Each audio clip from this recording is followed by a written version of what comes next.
जोहार, आप देख रहे हैं आदिम जुमीद। 25 अक्टूबर को पूर्वी सिंहभूम जिला के पाथौर चकड़ी गांव में कोल्हान प्रमंडल के साथ विभिन्न जगहों से आदिवासी स्वशासन व्यवस्था के प्रमुखों का बैठक संपन्न हुआ। आज विशेष जो है ये भारत के लोग जो है हम यहाँ के जो मालिक है आज हमारा बैठक, और आज हमको जो है वो देखना है क्योंकि आज जो है भारत जो है इंडिपेंडेंट हुआ और उसके बाद अब हमको बैठक में आदिवासी समुदाय के 5 से अधिक पारंपरिक स्वशासन व्यवस्था के अगुवा उपस्थित थे। बैठक में आदिवासी समाज के प्रमुखों ने चर्चा किया। संविधान की 12 अनुसूची में से अनुसूची 5 का अनुपालन नहीं हो रहा है। साथ आदिवासियों ने कहा, अनुसूचित क्षेत्र में आदिवासियों के पारंपरिक शासन व्यवस्था स्वशासन व्यवस्था को खत्म करने के लिए सामान्य कानून के तहत पंचायत चुनाव या नगर निगम का चुनाव करा रहा है, जिसके चलते आदिवासियों के पारंपरिक शासन व्यवस्था और वर्तमान सरकारी शासन में टकराव हो रहा है। आदिवासी पारंपरिक स्वशासन व्यवस्था के अगुवाइयों ने आगे कहा, आदिवासियों को प्राप्त संवैधानिक अधिकारों को दरकिनार कर सरकार अपना संवैधानिक शासन चला रहा है। इन्हीं सब संवैधानिक अधिकारों के लिए आवाज उठाने पर सरकार देशद्रोह जैसे आरोप लगाकर आदिवासियों को जेलों में डालने का काम कर रहा है। जमशेदपुर से टीम आदिम जुमीद की खबर।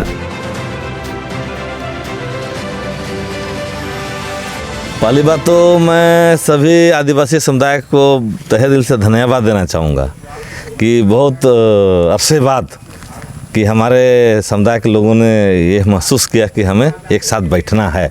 ये अपने आप एक बहुत बड़ा ऐतिहासिक बदलाव कर सकते हैं, या आज की बैठक को बहुत हम एक ऐतिहासिक बोल सकते हैं कि बहुत वर्षों बाद जो है उराव, मुंडा, हो, संथाली और भूमिज के लोग बैठे, वो भी लोग नहीं बैठे हैं, उसकी व्यवस्थाओं के जो मुखियाएँ हैं, जिसको हम आपका ढुकलो सोर बोलते हैं या माझी परगना में परगना व्यवस्था बोलते हैं, या पढ़ा व्यवस्था 22 पढ़ा के लोग आए हुए हैं, 22 मुंडा मौजा के लोग आए हुए हैं, हो समुदाय के यहाँ आए हुए हैं, आपका भूमिज आपका मुंडा समुदाय का आए हुए हैं। तो अपने आप एक बहुत बड़ा बदलाव है।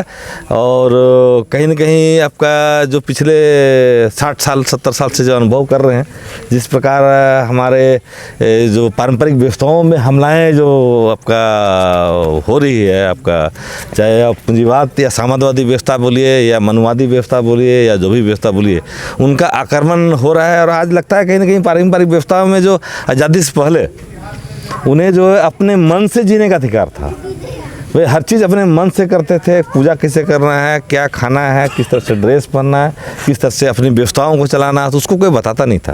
लेकिन आज जो है हर चीज़ उसके ऊपर थोपे जा रहे हैं कि आपको ये नहीं खाना है, कभी बोलता है ये वो नहीं खाना है, कानून बना देता है। कभी ऐसा पूजा नहीं करना है, वो थोप देता है। कभी बोलता है कि आप हिंदू हैं, तो कभी बोलता है आप सारना है, तो कभी बोलता है ईसाई हैं, कभी आदि धर्म, तो वो थोपे जा रहे हैं। हर चीज़ आपकी व्यवस्थाओं में आज थोपे जा रहे हैं। तो कहीं न कहीं लगता है कि आज हम फिर से गुलाम हो गए हैं। तो ये कहीं न कहीं लोग, हमारे समाज के लोग अब महसूस कर रहे हैं। हो सकता है कि यही जो पिछले जो 60-70 साल का अनुभव के आधार पर आज ये लोगों ने एक साथ मिलकर बैठा है, और मुझे उम्मीद है कि कहीं ना कुछ अच्छा चीज़ होने वाला है।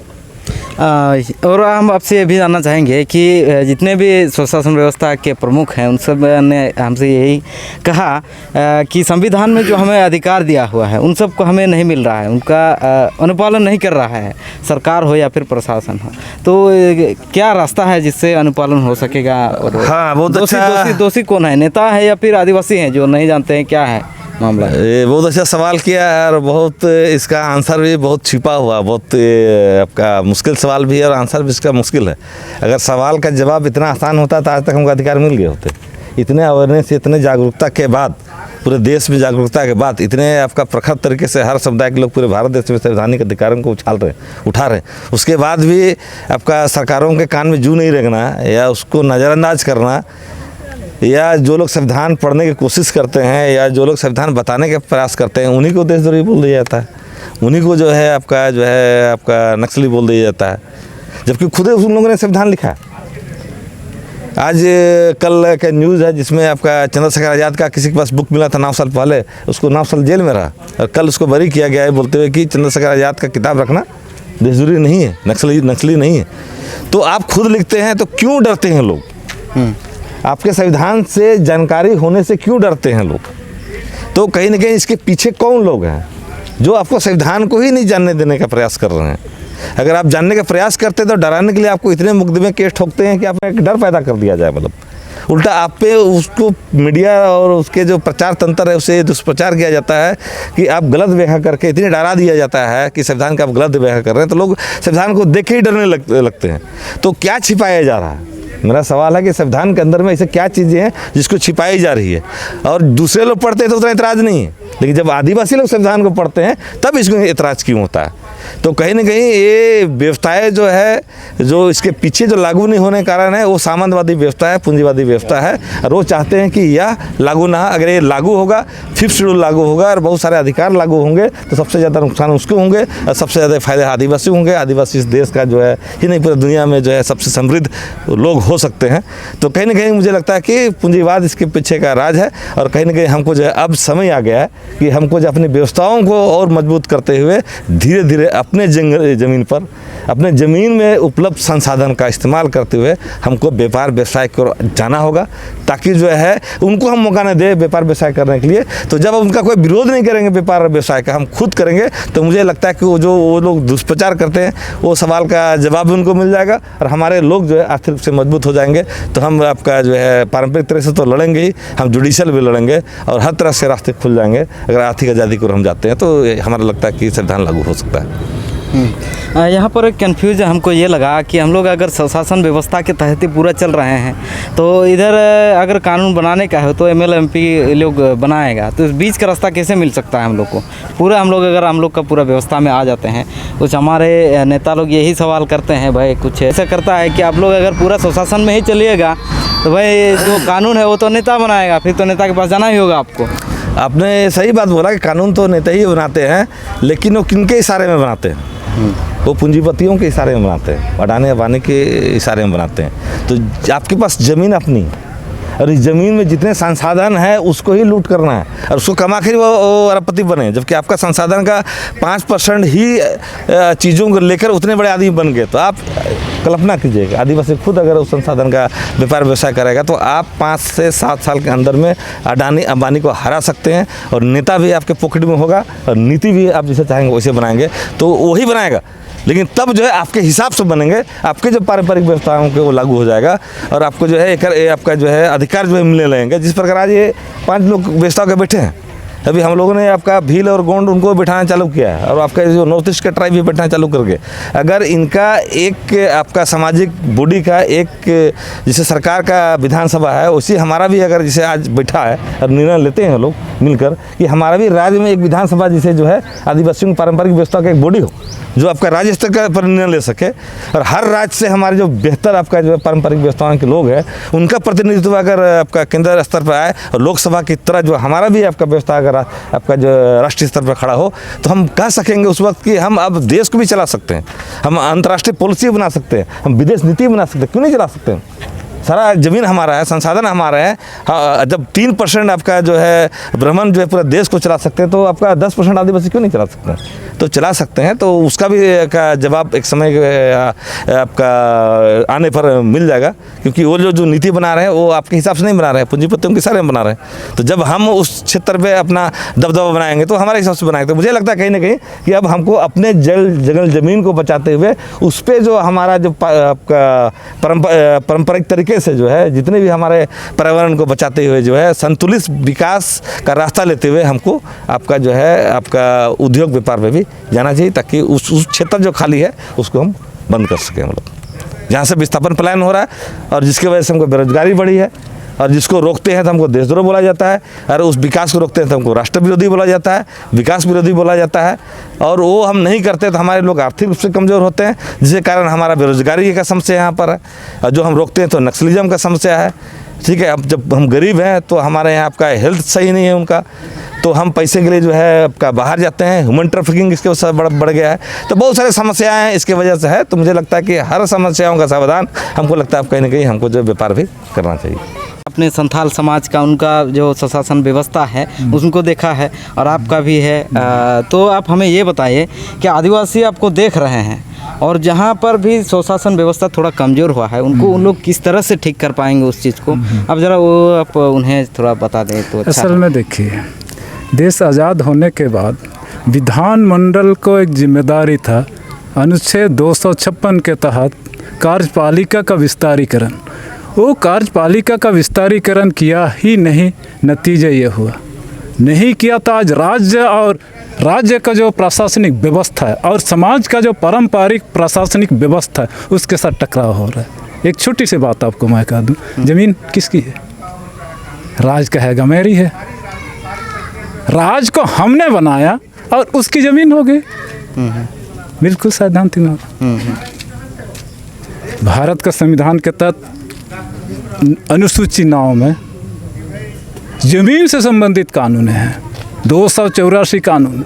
उसमें से विभिन्न क्षेत्र के लिए, विभिन्न क्षेत्र और विभिन्न जातियों के लिए अलग अलग कानून है। इसमें हमारे इस क्षेत्र में CNT एक्ट है और SPT एक्ट है।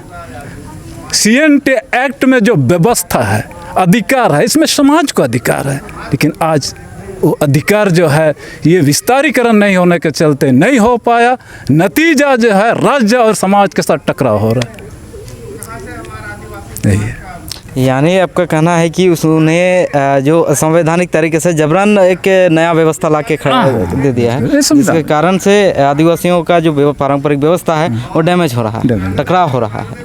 तो इसमें आप समाधान क्या देख रहे हैं? अभी क्या कैसे समाधान हो सकता है? उसको उन्हें वो सबको हटाना चाहिए या फिर आदिवासियों को बैक में आना चाहिए? क्या हो सकता है आगे?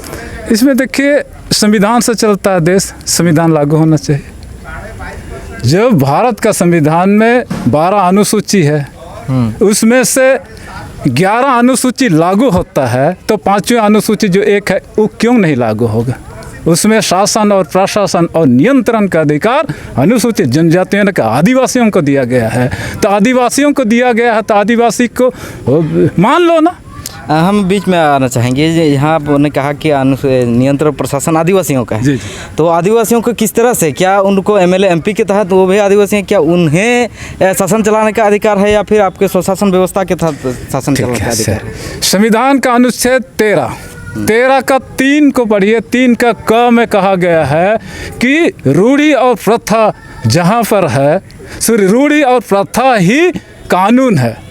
कहा गया जिनके लिए जो विद्यमान विधि है, विद्यमान विधि से संचालित होते हैं, हाँ, उनके लिए कानून और संविधान रूढ़ी और प्रथा है। और विद्यमान विधि का माने लिखा है 366, अनुच्छेद 366 का 10 में देख लीजिएगा। संविधान बना उससे पहले जो विधि व्यवस्था था वो है विद्यमान विधि। और इसमें मेरे अध्ययन में जो 5 बहुल आदिवासी झारखंड में है, मुंडा, संथाल, हो, उरांव, खड़िया, इनका जो 3 स्ट्रक्चर है शासन का, गांव का एक है, उसके बाद यहाँ संथाली क्षेत्र में परगना हुआ करता, हमारा मुंडा क्षेत्र में परगना होता है, उसके बाद अपना देश होता है। 3 तरह का स्ट्रक्चर है। तो इसको कहाँ है इस आज का राजतंत्र में? हमारे वहाँ हमारा पढ़ा क्षेत्र में गांव को चलाने के लिए विलेज नोट है। विलेज नोट में लिखा गया ये गांव किस पढ़ा का है, गांव पढ़ा का है तो उस गांव का ज़मीन किसकी होगी। फिर आगे लिखता है इस गांव के ऑफिसर, विलेज ऑफिसर्स कौन कौन है, उसमें मुंडा, मातो, पहान, पुजार बोलता है, ये विलेज ऑफिसर्स हैं। अंग्रेजों ने उसको लिपिबद्ध किया, हमारी व्यवस्था को लिपिबद्ध। आज़ाद भारत में क्यों नहीं होता है? तो उनका मंशा क्या है? देखिए, सरकार कहता है कि सरकार जो है वो संविधान को और संविधान को पालन करने के लिए है और संविधान के तहत ही है, लेकिन आपको क्या लगता है कि उसका क्या मंशा है जिसके कारण से आदिवासियों को जो संवैधानिक हक अधिकार है वो लागू नहीं कर रहा है? उनका क्या मंशा हो सकता है? उनका मंशा यही है कि जमीन, जल जंगल, जमीन सही प्राकृतिक संपदा आदिवासी बहुल क्षेत्र में उसके मालिक जो है संविधान आदिवासियों को देता है। सुप्रीम कोर्ट भी कहा है, समता जजमेंट में साफ कहा गया है। लेकिन उसको बोलता हूँ तो बालकों के लिए है, ऐसी बात नहीं, पूरे 5वें अनुसूचित क्षेत्र के लिए। उसको मानना है ना सरकार को, संविधान को मानना, संविधान से देश चलता है। आपको मैं बता दूँ, अनुच्छेद 19 में आप देखिए, अनुच्छेद 19 का 1 का क से अंगा तक को सरकार मानता है जिसमें सबके लिए अधिकार है। फिर 2 से 6 तक चलिए, उसमें अनुसूचित क्षेत्र में वर्जित किया है, उनको वर्जित किया। 2 से 6 ये लागू नहीं करता है। 1 का से खा को लागू करता है। स्वतंत्रता सबके लिए ये है वो है। हम 2 से 6 की बात करते हैं तो 1 से 1 मैंने 19 का 1 का ग अंगा तक का बात करता है। उदाहरण मैं आपको बताऊं, 23 फरवरी को इस 2021 का 23 फरवरी को महामहिम राज्यपाल से हम लोगों की वार्ता थी और एक बिंदु पे थे, वो था 154 अनुच्छेद 154। वो अकेले तो बात नहीं करते, सचिव को ही बुलाती थी। तो जब हम 154 के बारे में बातचीत करने के लिए गए, उसके बारे में बातचीत करने के लिए तैयार नहीं है सचिव। बताइए, बोलता है 153 में ये लिखा वो लिखा। भाई जिस बिंदु पे जिस आर्टिकल पर हम बात करने के लिए वो नहीं बात करोगे तो कैसे होगा? समस्या है, यही है टकराव। इसीलिए मैं कुजूर जी के खाली नाम मैं देखता था उनके साथी लोग हमारे क्षेत्र में है। तो चलिए हम आपसे यही अंत में जानना चाहेंगे कि आखिर यहाँ से जो आज जो बैठक हुआ है और उसके साथ में जो आज का विचार होके जो मैसेज निकलने वाला है, ये कितना आदिवासी समाज के लिए फ़ायदा होने वाला है? मेरा मानना है झारखंड अलग होने के बाद तुरंत राजनीतिज्ञों ने इस झारखंड में 5 आदिवासी बाल मुंडा उरांव खडेर संथाल हो, हमारी मानना है और वो लोग भी किया था, उनका एक महासमिति बनाया। महासमिति बनाने के बाद उस समय कांग्रेस के मुख्यमंत्री अजीत जोगी छत्तीसगढ़ से हुआ करते थे, उनको बुलाया क्योंकि यहाँ बीजेपी के थे पहला मुख्यमंत्री। उनको बुलाया गया था गढ़डिप्पा में। इतना भारी संख्या में कहना ही नहीं, इतना मैंने आंदोलन, एक उम्मीद थी कि ये जो है 5 आदिवासी समुदाय के जो पारंपरिक नेतृत्वों का ही एक संगठन बनाया था, देव कुमार धान के द्वारा बना था। लेकिन वो जो है फिर राजनीतिकरण होकर के ख़त्म हो गया, वो राजनीति होकर ख़त्म हो गया। तो फिर उससे जो है क्या क्या कमजोरियां हुआ कि ये उस समय भी मुंडा मैंने क्या बोलते पढ़ा राजा, परगना, माझी हराम सब डोकलो शहर सब कई समिति बना था, लेकिन उस समय सफल नहीं हुआ। उसमें जो कमजोरियां हैं उन कमजोरियों को हम लोग आंक लिए हैं, आंक लिए। अब हम लोग किसी के नेतृत्व में नहीं, सीधे समाज नेतृत्व करा, समाज के परंपरागत नेतृत्व करने वाले खुद अपने स्टैंड पे खड़ा। कारण क्या हो, 2018 में पूरा झारखंड में राजनीतिज्ञों ने सभी राजनीतिक पार्टियों बीजेपी छोड़ करके बाकी जितना पार्टी जगह जगह पर प्रोग्राम किया था, एक बिंदु को लेकर के संगठन और समाज के नेतृत्वों के साथ वो था हमारा झारखंड में अशांति है, अशांति है, जिसमें हम लोगों को बुलाया गया था। मैंने चई भाषा में कहा, सभी नेतागण, शीर्ष नेतागण आप लोग हैं, आप लोग कह रहे हैं कि झारखंड में अशांति है, अशांति का कारण दिक्कू, वो लोग खुद बोला दिक्कू, आप अगर दिक्कू हैं तो माफ़ कीजिएगा, जो हुआ है दिक्कू अशांति का कारण है। तब मैंने कहा कि आखिरी समय में देखिए अगर अशांति का कारण दिक्कू हैं तो आप लोग राजनीतिक पार्टी के शीर्ष नेता लोग हैं, अब यहाँ पर जितने बैठे हैं जेएमएम के, कांग्रेस के और जितने भी पार्टी के लोग, बताइए आपका पार्टी में दिक्कू लोग है कि नहीं है? दिक्कू लोग है कि नहीं? किसी ने उठाया नहीं, मतलब सब दिक्कू, सब पार्टी में दिक्कू लोग हैं और दिक्कू ही उसका उस पार्टी का नीति निर्धारण करता है। तो मैंने कहा कि पहला आप सहायता कर सकते हैं कि अपना पार्टी से दिक्कू को हटा दीजिए, आधा शांति खत्म हो जाएगा। उसके बाद चुनाव आया, रांची सब में बैठक भी हुआ, जमशेदपुर में बैठक हुआ, ये हो। इसको देखते हुए हमने देखा, समाज ने देखा कि अब राजनीतिक पार्टियों की ओर से कुछ नहीं होगा, समाज को खुद खड़ा होना होगा, नहीं तो हमारा जल जंगल जमीन नहीं बचेगी। और विजय कुजूर जी बोले कि यहाँ का संस्कृति पर भी हमला हो रहा है, वो भी नहीं बचेगा, और संस्कृति नहीं होगा तो ये ख़त्म हो जाएगा। सीएन एक्ट में साफ लिखा हुआ दफ़ा 76 में, जो आदिवासी अपनी रीति रिवाज, दस्तूर, प्रथा और प्रचलन को छोड़ देता है वो आदिवासी नहीं कहलाएगा, आदिवासी नहीं कहलाएगा तो आदिवासी की ज़मीन का अधिकार नहीं होगा। सीएन एक्ट बोलता है, चटना खोटा उसी के तथ्य ज़मीन के। अब हमारा संस्कृति पर हस्तक्षेप हो रहा है, ज़मीन लिया जा रहा है। हाँ, चलिए आप लोगों ने देखा किस तरह से यहाँ उनके परंपराओं पर, उनके व्यवस्थाओं पर, सभी पर, आदिवासियों के उनके अधिकारों पर, सब पर हमला किया जा रहा है, जिसके आज यहाँ बैठक हुआ है। इन पर आज क्या इन लोग बात करते हैं, चर्चा करते हैं, और आगे जो निकल कर मैसेज आएगा वो हम आपको बताने की कोशिश करेंगे। चलिए, जोहार।